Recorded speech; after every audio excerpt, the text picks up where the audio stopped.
A simple phrase in Scripture can be so powerful and have such deep meaning to it. We see an example of this in one of Jesus' prayers in Matthew 26 on the night of his betrayal. He tells the disciples to keep watch with him there in the Garden of Gethsemane. And then picking up in Matthew 26:39, it says, "And he went a little beyond them and fell on his face and prayed, saying, My Father, if it is possible, let this cup pass from me. Yet not as I will, but as you will."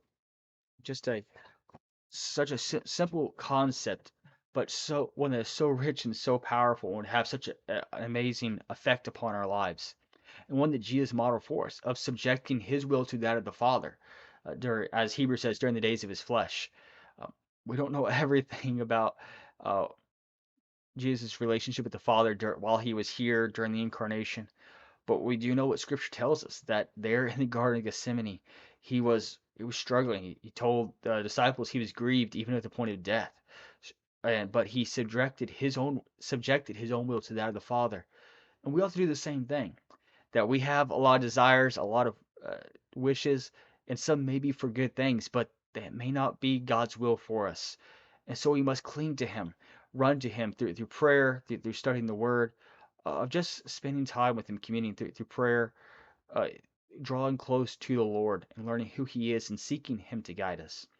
There's a beautiful new song that's been recently released by CityAlight called Your Will Be Done. That is just a beautiful song. It's got a little bit of confession in it, but it's really contemplative and comparing Jesus subjecting his will to the Father and what that would mean, what that means for us to follow in his steps.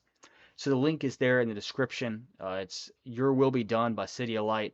I encourage you to check it out. Just a beautiful song, and reflect upon the words, and then consider what that means for us, for each of us individually, that we would subject our own will to that of the Father, and to seek to obey and honor Him for His glory. That's what we were made to do, and His will is definitely best.